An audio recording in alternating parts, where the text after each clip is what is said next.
오늘도 주의 전에 올라오신 여러분을 주님의 이름으로 환영하고 축복을 드립니다. 하나님께서 오늘 이 시간에 여러분에게 묻습니다. 네 소원이 무엇이냐? 그것을 말하라. 내가 들어주겠다 라고 말씀하시면 여러분 무엇이라고 대답하시겠습니까? 이 질문은 매우 평범한 질문 같습니다만 대단히 중요한 질문이다 라고 할 수 있습니다. 이 대답이 준비되어 있지 않으면 이것을 원했다가 저것을 원했다가 내가 무엇을 구하지 하는 마음을 품게 되고 마음이 분산되게 되어 있습니다. 가치관과 철학이 정립되어 있지 않으면 이것도 좋아 보이고 저것도 좋아 보이게 됩니다. 그래서 결정적인 선택을 하지 못할 때가 있단 말입니다. 여러분, 사람은 자신이 어떤 소원을 가지고 살아가느냐 하는 것이 그 사람의 됨됨이를 평가할 수 있습니다. 대부분의 사람들이 바라는 소원을 들어보면 대개 별로 중요하지 않는 그것을 소원으로 삼는 사람이 참 많이 있습니다. 별로 중요하지 않는 소원이란 것은 쓸모없는 욕심이다라고 할 수 있습니다. 없어도 되는 것들을 구하면서 찾는 것들입니다. 이런 것들이 있으면 좋겠습니까만 절대적으로 내 삶 속에 지금 필요하지 않는 그것을 하나의 소원으로 품는 것들이지요. 이런 것들을 꽉 붙들고 살아가다 되어다 보면 정작 내 삶 속에 가장 중요한 그것을 붙잡지 못하는 우울을 범하게 됩니다. 사도 바울은 로마서 10장을 쓰면서 제일 먼저 무엇이라고 고백하고 있는가? 내 마음에 원하는 바와 하나님께 구하는 바는 이라고 말하고 있습니다. 사도 바울에게 하나님께서 물으십니다. 너에게 소원이 있느냐? 그 소원을 말하라 라고 말씀하실 때에 그는 즉각적으로 대답했다라는 것입니다. 나의 절대적인 소원, 이스라엘 백성들을 구하는 것에 있습니다. 하나님, 나의 절대적인 소원은 이스라엘 백성들의 영혼에 있습니다. 이렇게 고백하는 그의 고백, 얼마나 멋진 고백입니까? 사도 바울이 절대 놓칠 수 없는 절대 소원, 그것은 바로 이스라엘 백성들을 구원하는 문제였습니다. 그래서 그는 이 소원을 이루기 위해서 평생을 헌신하며 삶을 살아가게 됩니다.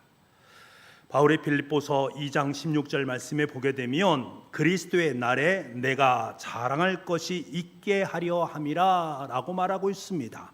사도 바울이 인생을 다 한 후에 하나님 앞에 딱 섰을 때에 내가 하나님께 자랑할 자랑거리가 있으면 좋겠습니다. 그것에 대한 부분을 말하고 있는 대목입니다. 여기서 자랑할 것이라고 말하는 것은 그의 소원을 의미하는 말입니다. 바울의 자랑이 아닙니다. 여러분, 하나님 앞에 자랑거리를 늘어놓고 주님, 제가 이런 일을 했습니다. 주님, 저 잘했지요 라고 자랑하고자 하는 말이 아닙니다. 자신의 자랑스러운 소원을 하나님께서도 기뻐하신다라는 확신의 마음이 이 속에 담겨져 있습니다. 그래서 그는 마지막 날에 하나님 앞에 서서 기쁨으로 제가 하나님의 소원을 이루어 드렸습니다. 주님 기쁘시지 않습니까? 라고 고백하는 고백입니다.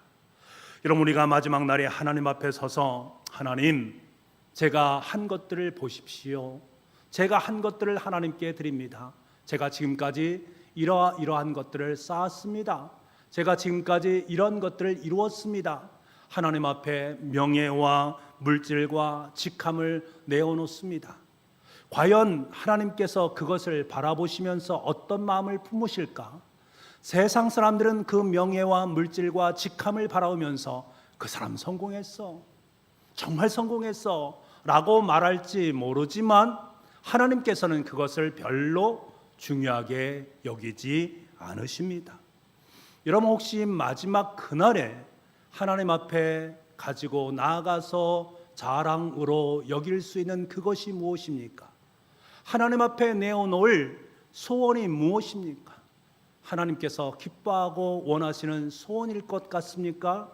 아니면 내 자신의 만족과 유익을 위한 소원일 것 같습니까? 바울은 하나님 앞에 너무나 자랑스럽게도 이렇게 고백을 하고 있습니다. 1절 말씀을 함께 보겠습니다. 1절입니다.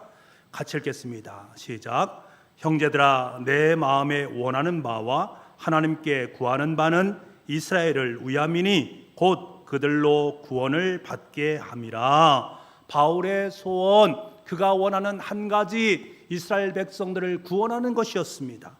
바울은 밤낮 이스라엘의 구원을 마음에 품고 살았습니다. 심지어 이스라엘 백성들을 구원하기 위해서 내 삶, 내가 저주를 받아서 예수님에게서 끊어지는 한이 있다 할지라도 이스라엘 백성들이 구원을 받았으면 좋겠다. 이스라엘 백성들이 믿음이 자랄 수만 있다면 내가 전제로 드려서 내 삶을 드려서 그래도 기쁘고 또한 기쁠 것이다 라고 고백하고 있습니다. 다시 말하면 자신의 목숨을 내놓는 한이 있어도 이스라엘의 구원, 즉 영혼 구원이 하나님께서 구하는 간절한 소원임을 그에게 구하고 있는 것입니다. 소원이 있는 그 사람은 그 소원이 간절하면 간절할수록 우리는 그 소원을 이루기 위해서 최선을 다해서 열심으로 살아가게 되어 있습니다. 사도 바울이 바로 그러한 인물이었습니다. 자신의 소원을 향해서 자신의 목숨을 내어놓는 열심으로 한 걸음 한 걸음 하나님의 사역을 감당해냈습니다. 바울은 로마서 12장 11절 말씀에서 부지런하게 게으르지 말고 부지런하여 게으르지 말고 열심을 품고 주를 섬기라. 열심을 품고 주를 섬기라. 주님을 섬기되 열심을 품으라는 것입니다. 흐지부지 하는 신앙의 모습이 아니라 최선을 다해서 열심을 강조하고 있습니다. 성경을 보게 되면 우리에게 요구하는 것이 바로 하나님을 향한 열심 어린 마음입니다. 하나님께서 우리를 향해서 열심히 일하고 있으니 너희도 하나님을 위해서 열심히 살아가라 라고 계속해서 성경은 우리에게 권면하고 있습니다. 근데 중요한 것은 이 열심이 어떠한 열심이냐 하는 것입니다. 귀중한 열심도 잘못될 수 있다라는 것이 문제입니다. 이스라엘 백성들에게도 열심이 있었습니다. 그들은 열심히 금식도 했고 열심히 기도했고 열심히 율법을 잘 지켰습니다. 하지만 이스라엘 백성들이 지켰던 그 열심은 안타깝게도 바른 열심이 아니었습니다. 바울은 유대인들이 열심을 품는 그 진정성을 잘 알 수 있었습니다. 자신도 그렇게 열심히 살았기 때문에 그렇습니다. 그런데 문제는 무엇인가? 그 열심의 방향성이 문제가 있었습니다. 바울은 지난 과거의 삶을 통해서 유대인들의 열심을 충분히 이해할 수 있었습니다. 그들의 율법에 대해서 율법에 대한 열심을 편매할 마음이 전혀 없었습니다. 하지만 그들의 열심은 진리에 기초한 열심이 아닌 그것이 너무나 마음이 안타까웠고 속상했습니다. 그래서 그 안타까운 심정을 2절 말씀에 이렇게 토로합니다. 우리 2절 말씀도 함께 보기를 원합니다. 같이 읽겠습니다. 시작. 내가 증언하노니 그들이 하나님께 열심히 있으나 올바른 지식을 따르는 것이 아니니라. 우리가 어떤 일에 열심을 품는 것은 대단히 중요합니다만 지식 없는 열심, 맹목적인 열심, 말씀에 기반으로 하지 않는 열심은 어찌 보면 의미 없는 열심이요 방향이 잘못 설정된 열심이다라는 것입니다. 우리는 때때로 상대방들이 열심히 일하는 그 모습을 보면, 그 무리들이 열심히 일하는 것을 보면 그곳에 진리라는 것이 있을 것 같다라고 여기면서 그들을 따라가는 우리의 모습을 만날 때가 있습니다. 열심을 다하는 사람들이 주장하는 그 이면의 것들을 내다볼 수 있는 눈이 있어야 되는데 그것보다는 겉으로 열심히 그것을 바라보면서 살아가는 모습들, 또 그를 추종하는 모습들을 우리가 만나게 됩니다. 이럴 때 우리가 꼭 기억해야 되는 것은 그들이 그 열심이 바른 열심인가, 바른 열심에 기초하고 있는가 하는 것을 물어야 됩니다. 만약 올바른 지식에 기초한 열심이 아니라 잘못된 열심을 내면 열심을 낼수록 그것은 사회에 독이 될 수밖에 없습니다. 여러분, 이단들을 보십시오. 그들이 얼마나 열심을 내어서 선교를 하고 포교를 합니까? 정말 열심히 하지 않습니까? 우리 그리스도인들이 그들의 열심을 따라가기란 쉽지가 않습니다. 우리는 그들이 열심을 다해서 그렇게 하는 그곳에 진리가 있을 것처럼 여기면서 그들을 맹목적으로 따라간다면 어떤 결과를 낳을 수 있겠습니까? 문제는 그들이 올바른 지식이 아니라 자신의 열심, 결국은 그 열심으로 말미암아 많은 사람들을 해롭게 하고 다치게 만드는 것을 우리는 알게 됩니다. 모든 지식이 구원에 이르는 것이 아닙니다. 모든 지식이 다 옳은 것은 아닙니다. 그래서 정확한 기준이 필요한 것입니다. 그 지식의 근거가 무엇인가 하는 문제가 대단히 중요한 것입니다. 바울은 유대인들의 올바르지 않는 지식을 지적하고 있습니다. 그것이 무엇인가? 3절 말씀에 이렇게 말합니다. 우리 3절 말씀을 함께 보겠습니다. 같이 또 한번 읽어보겠습니다. 시작. 하나님의 의를 모르고 자기의 의를 세우려고 힘써 하나님의 의에 복종하지 아니하였느니라. 유대인들이 올바른 지식에 이르지 못한 열심이 무엇인가? 그것은 바로 하나님의 의를 모르고 자기 의를 세우려고 하는 그것이다 라고 사도 바울은 진단하고 있습니다. 자기 의, 곧 하나님의 지식을 쫓는 열심이 아니라 자기 멋대로의 열심을 행하고 있는 그들의 모습입니다. 유대인들은 율법을 자신의 의를 실현하기 위한 수단으로 사용했습니다. 그래서 그들은 강조합니다.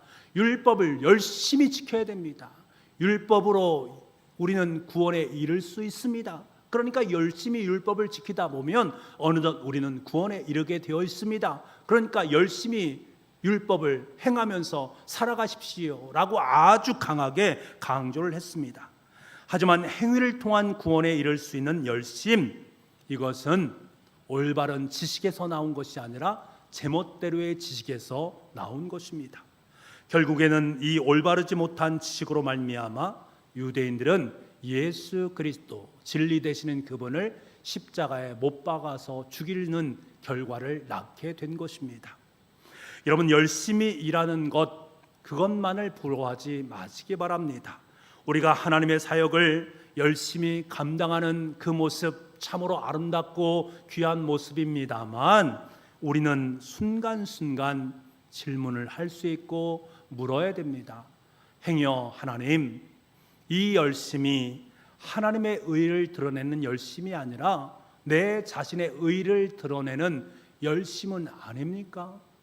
내가 지금 하고 있는 이것은 내 자신의 만족과 유익을 위한 것이 아닙니까?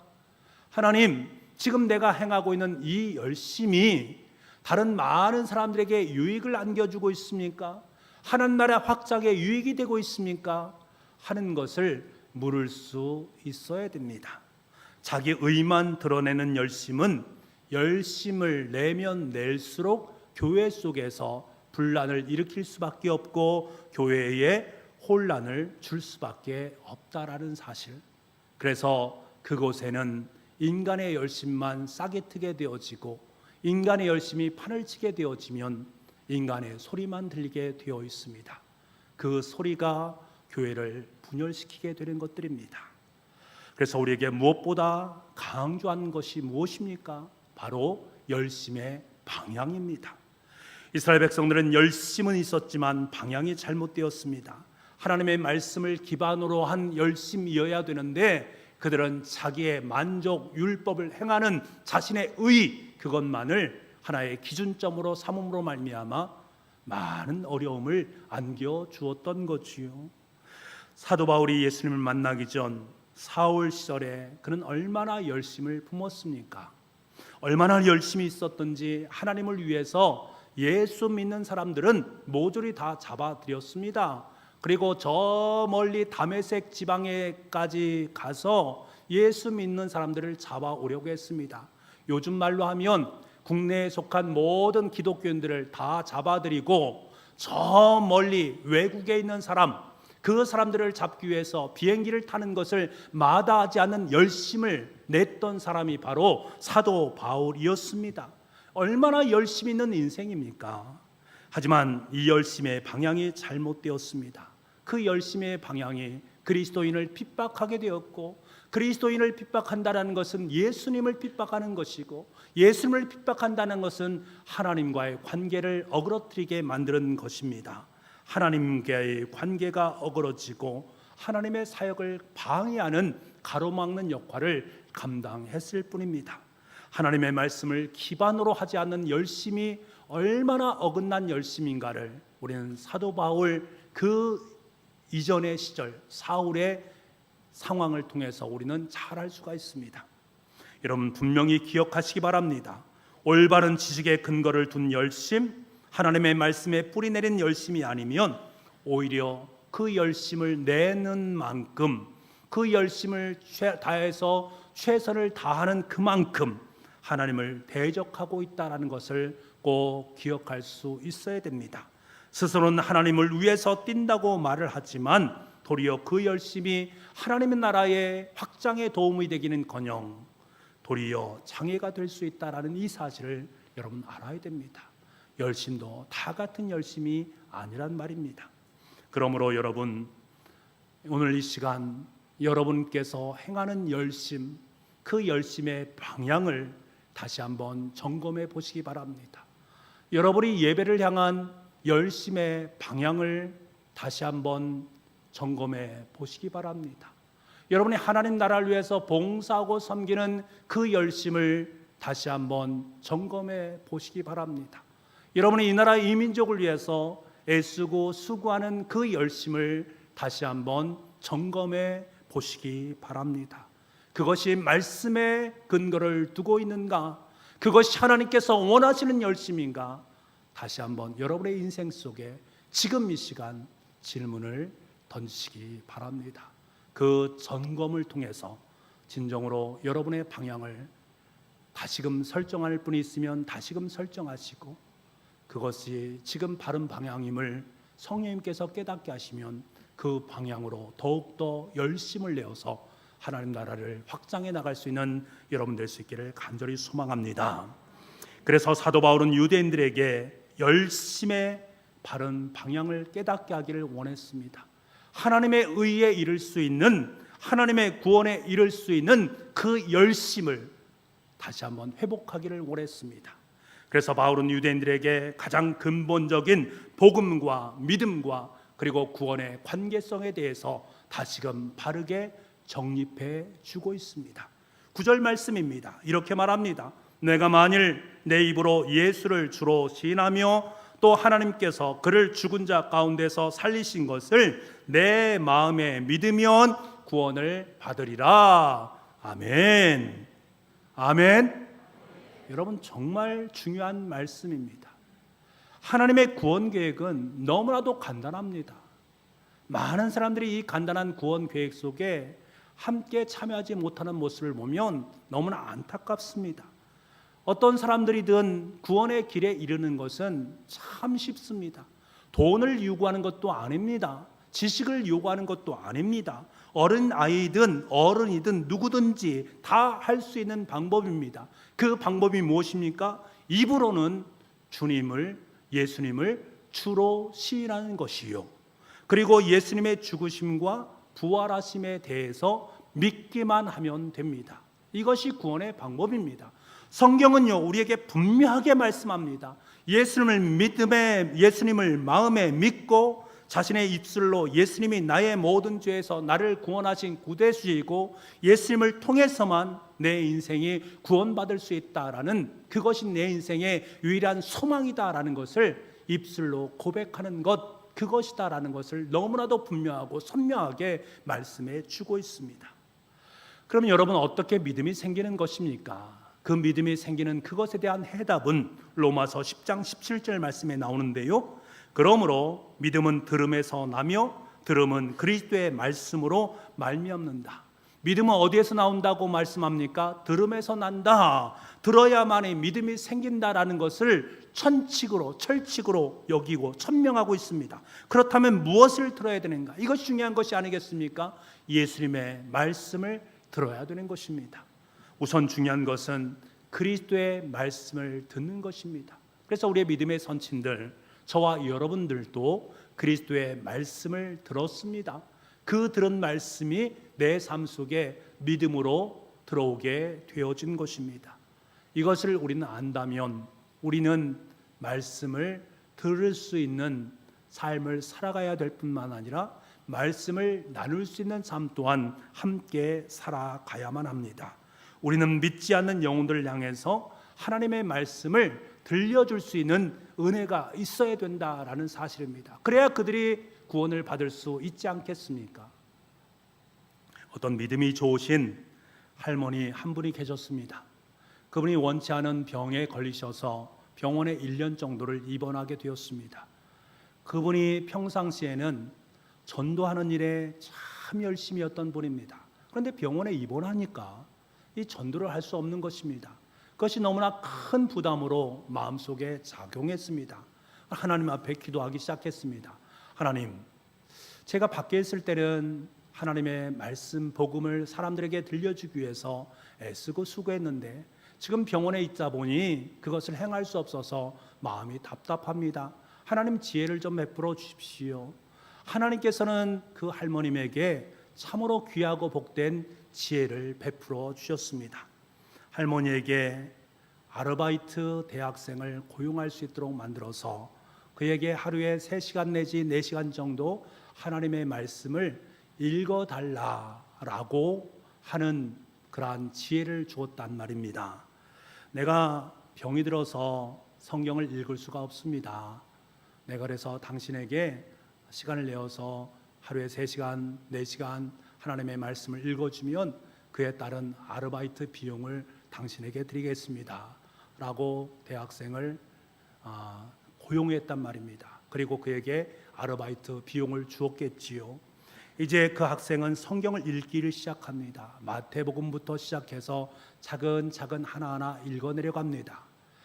그때마다 할머니께서는 마음속에 이것은 참 중요한 말씀이다 라고 생각되는 그것에선 잠시 멈추세요. 제가 잘못 들었습니다. 다시 한번 말씀해 주십시오 라고 해서 그것을 다시 한번 읽게 만들고, 그래도 잘못 들었는데요, 다시 한번 말씀해 주세요.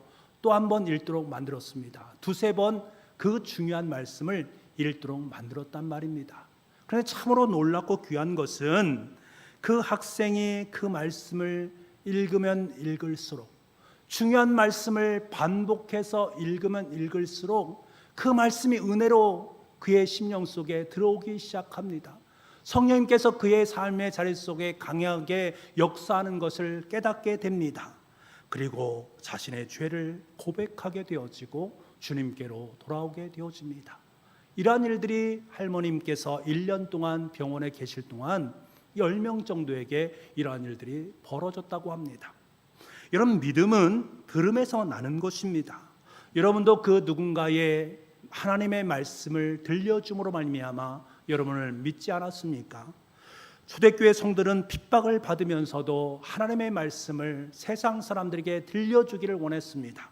사도행전 4장 18절 말씀에 보게 되면 당시 그리스도인들을 박해하는 관리들이 십자가를 증거하는 제자들을 향해서 도무지 예수의 이름으로 말하지도 말고 가르치도 말라라고 강하게 경고하면서 그들을 위협했단 말입니다. 그들이 예수님의 도를 전하게 되면 세상에 많은 사람들이 그곳으로 넘어갈 것을 염려했기 때문에 강하게 그것을 반대했던 것입니다. 그들이 그들에게 복음이 들려지지 않도록 강하게 압박을 했던 것입니다. 하지만 제자들은 어떻게 했습니까? 20절 말씀에 보게 되면 우리는 보고 들은 것을 말하지 않을 수 없다. 우리는 보고 들은 그것을 당신들에게 들려주지 않을 수 없다 라고 말하면서 담대하게 도리어 하나님의 복음을 그들에게 들려주었습니다. 여러분, 초대교회 제자들은 하나님의 말씀을 들려주지 않고는, 전하지 않고는 견딜 수 없었습니다. 왜 그런가? 믿음은 들음에서 나온다라는 것을 그들은 알았기 때문에 그렇습니다. 자신들이 부르짖는 복음을 그 누군가가 들음으로 말미암아 그 복음을 통해서 구원을 받을 수 있는 그 영혼이 있다라는 사실을, 자신들이 전한 하나님의 말씀이 생명을 살린다라는 그 사실을 알았기 때문에 그들은 끊임없이 하나님의 말씀을 들려주었습니다. 여러분, 믿음은 어디에서 나는 것입니까? 믿음은 들음에서 나는 것입니다. 하나님의 말씀으로 말미암는다라는 것이 성경의 일관적인 가르침입니다. 그렇기 때문에 여러분, 끊임없이 말씀을 들으시고 끊임없이 말씀을 전하시기를 바랍니다. 그 전해진 말씀, 그 들려진 말씀이 그 누군가의 마음속에 정착되어지면 그의 영혼은 살아나는 역사가 있게 됩니다. 그 놀라운 은혜가 저와 여러분의 삶 가운데 늘 있어지기를 간절히 소망합니다. 말씀을 듣는 것 참 귀하고 복된 일입니다. 여기서 끝나는 것이 아닙니다. 더 중요한 것이 있습니다. 예수를 주로 시인하는 것, 이것이 바로 믿음의 시작입니다.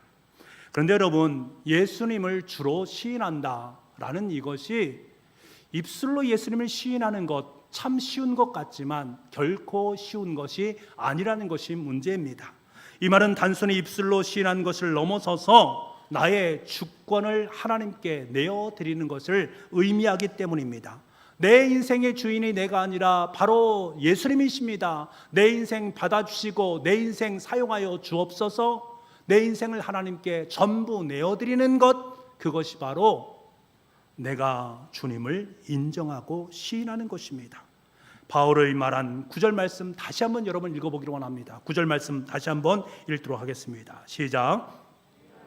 내 입으로 주를 시인하며 또 하나님께서 그를 죽은 자 가운데서 살리신 것을 내 마음에 믿으면 구원을 받으리라. 잘 보시기 바랍니다. 사도 바울은 뭐라고 말합니까? 예수님을 주로 시인하는 것을 마음으로 믿는 것보다 앞에 위치하면서 이를 더 강조하고 있다는 것을 여러분 유의하셔야 됩니다. 바울은 지금 믿음에 대해서 말하면서 하나님께서 예수님을 죽은 자 가운데서 살리시는 것, 그것이 믿음이다. 그것을 믿는 것이 믿음이다 라고 말합니다. 믿음의 요체는 무엇인가? 예수 그리스도의 십자가와 예수 그리스도의 부활 사건이다. 이것을 믿는 것이 바로 믿음이다 라고 말하는 것입니다. 그런데 이보다 더 중요한 것은 입술로 예수님을 시인하는 것입니다. 예수님을 주로 시인한다. 예수님이 내 인생의 주다라고 고백하는 것, 정확히 말하면 예수님을 나의 주인으로 모시는 것을 의미합니다. 돈, 명예, 권력, 지식뿐만 아니라 이 내 사지밭의 모든 것을 주님께로 이양하는 것을 의미하는 말입니다. 내 인생의 주권을 하나님 앞에 내어드리고 이양시키는 것, 그것이 바로 주로 시인하는 것이다 라는 사실입니다. 그러니까 우리가 말하는 완전한 구원이라는 것은 두 가지 의미입니다. 하나는 주님이 나를 위해 죽으시고 부활했다라는 사실을 믿는 것이고, 또 하나는 예수님을 나의 주인으로 시인하는 주권 이양에 해당되는 것입니다. 이것이 함께 이루어질 때 우리는 진정한 구원을 이루었다라고 말할 수 있습니다. 그런데 문제는 내 인생을 주권 이양한다라는 것이 결코 쉽지 않다라는 것이 문제입니다. 우리가 마음으로는 믿고 있지만 온전한 믿음에 이르지 못하는 것이 바로 이것 때문입니다. 우리는 예수님을 믿습니다. 우리는 성령님을 믿습니다. 우리는 하나님을 믿습니다. 예수님께서 나를 위해서 십자가에 못 박혀 돌아가셨다라는 사실, 그 예수님께서 나를 위해서 부활하셨다라는 그 사실을 나는 믿습니다. 나는 하나님께서 나를 하나님의 자녀 삼아 주셨다라는 사실을 믿습니다. 그런데 중요한 것은 이것을 믿고는 있는데, 마음으로는 믿고 있는데 내 입술로는 시인해내지 못하고 있다라는 사실입니다. 여러분, 우리가 이 믿음대로 살고 있는가? 하나님의 자녀라는 믿음답게 하나님의 자녀로서 이 땅의 삶을 살고 있는가? 예수님께서 나의 죄를 위해 죽으시고 나를 위해 부활하셨다라는 그 십자가를 짊어지는 삶을 살고 있는가? 하나님께서 말씀하신 그것을 진정한 내 말씀으로 여기면서 그 말씀에 순종하는 삶을 살고 있는가? 예수님께서 걸어갔던 100%의 그 길을 순수하게 내가 지금 따라가고 있는가? 하는 문제입니다. 그렇게 살고 있습니까? 라고 여러분에게 물어보면 당당하게 내가 그렇게 살고 있습니다 말할 수 있는 사람이 과연 몇 명이나 될 수 있겠습니까? 우리의 삶 속에는 잘 되지 않는 부분이 있기 때문에 그렇습니다. 예수님을 마음으로 믿기는 믿지만 예수님을 주로 시인하는 주권 이양은 완전하게 이루어지지 않았기 때문에 그렇습니다. 이 부분에 있어서는 하나님께 이양했습니다. 예수님께 내 삶을 이양했습니다. 그런데 이 부분에 있어서만은 이양할 수가 없습니다. 이 부분은 하나님께 드려야 되는데, 하나님은 그것을 받기를 원하시는데 우리는 그것을 이양시키지 않습니다. 그래서 참된 구원의 감격의 역사를 누리지 못하는 것입니다. 사도 바울은 이 사실을 너무나 잘 알았습니다. 그래서 10절을 통해서 구원에 이르는 길의 핵심 입으로 시인하는 것, 다시 말하면 내 인생의 전부, 사지백체, 내 삶의 환경, 여건 모든 것을 하나님께 이양시키는 것, 그것을 이렇게 10절에 다시 한번 강조하고 있습니다. 10절 말씀 보겠습니다. 같이 한번 읽어보겠습니다. 시작. 사람이 마음으로 믿어 의에 이르고 입으로 시인하여 구원에 이르느니라.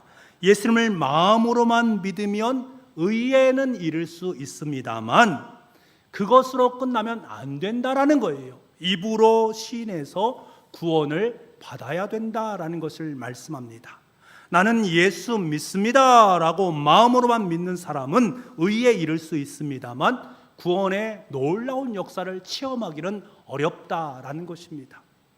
예수님 당시에 핍박의 시대 아니었습니까? 마음으로 예수님을 믿으면 고난을 찾아올 수 없습니다. 당시에 주라고 고백될 수밖에 없는 사람은 단 한 사람이었습니다. 로마 황제.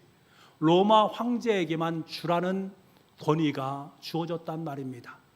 그런데 예수 믿는 사람들이 나는 로마 황제가 주님이 아닙니다 라고 고백하는 것, 나는 예수님을 믿습니다, 예수님이 구세주가 되십니다, 예수님이 나의 주님이 되십니다 라고 고백하는 것, 그것을 입술로 드러나게 되어지면 그들의 삶 속에 고난이 찾아올 수밖에 없습니다. 죽음이 찾아올 수밖에 없단 말입니다. 그런데 마음으로만 딱 믿고만 있으면 내 삶 속에 고난이 찾아오지 않아도 됩니다. 말하지 않으니까 다른 사람이 모르지 않겠습니까? 고난이 찾아오지 않는 것입니다. 고난이 찾아올 것을 압니다. 그럼에도 불구하고 초대교회 교인들은 그 고난을 감당하면서 입술로 주를 시인했단 말입니다. 강력한 구원의 역사를 경험했기 때문에 그렇습니다. 입으로 시인하지 아니하면 안 된다는 그 강력한 구원의 역사가 그의 삶 속에 경험되어지자 입술을 통해서 주님을 시인하지 않을 수 없더라는 것입니다. 여러분의 삶의 자리 속에 주님이 입술로 시인되어지면 그 삶의 자리 속에 놀라운 구원의 역사가 임하게 되기 때문에 내 입술로 세상을 향해서 주님을 전하지 않을래야 전하지 않을 수 없는 것입니다. 이런 말로 시인하는 것이 별것 아닌 것처럼 여겨지십니까? 하찮은 것이 아닙니다. 너무나도 귀하고 소중한 것입니다. 찬송할 때 입을 열지 않고 속으로만 하면 은혜가 잘 머무르지 않습니다. 착한 행실로 전도하는 것도 중요합니다만 말로 전하는 것이 참 중요합니다. 예수 믿으십시오. 예수 믿어야 구원받습니다. 예수 믿어야 행복합니다. 예수를 만나야 변화받을 수 있습니다. 죄가 끊어집니다. 새로운 인생길이 열리게 되어집니다 라는 복음을 입술을 통해서 전할 때만 그 전해진 현장이 하나님의 역사의 현장이 될 수 있고 구원의 아름다운 현장이 될 수가 있는 것입니다. 사랑하는 북부가정 여러분, 우리가 예수님을 믿고 주님의 구원을 경험하는 인생이라면 우리의 입술을 통해서 예수님을 주로 인정할 수 있어야 됩니다. 예수님을 주로 인정하시기 바랍니다. 예수님은 나의 주님이십니다. 내 인생을 당신께 양도했습니다. 내 인생의 모든 소원은 당신입니다. 내 인생의 소원은 당신이기에 내 인생에 다하는 그날까지 당신을 위해서 내 삶을 살아내겠습니다. 이것이 바로 여러분의 열심의 방향이고 그 열심 어린 방향이 설정되었다면 하나님의 말씀에 의한 열심, 하나님께서 원하시는 그 열심을 향해서 한 걸음 한 걸음 묵묵히 맡겨진 사명을 기쁨과 감사로 감당해 갈 수 있는 저와 여러분 될 수 있기를 간절히 소망합니다. 기도하겠습니다. 아버지 하나님, 말로 시인하는 것 우리는 하찮게 여기는 경향이 있습니다만 그것이 우리에게 얼마나 중요하고 귀한 것인가라는 사실을 다시금 깨닫게 하시니 감사합니다. 예수님은 나의 주님이십니다. 내 인생을 예수님께 양도합니다. 내 인생을 받아주시고 내 인생 속에 참된 소원은 주님이시기에 주님을 위해서 한평생 열심을 다해 살아가겠습니다. 아름다운 고백을 주님 앞에 올려드릴 수 있는 우리의 삶이 될 수 있도록 주님 역사하여 주옵소서. 모든 말씀을 예수님의 이름으로 기도하옵나이다. 아멘.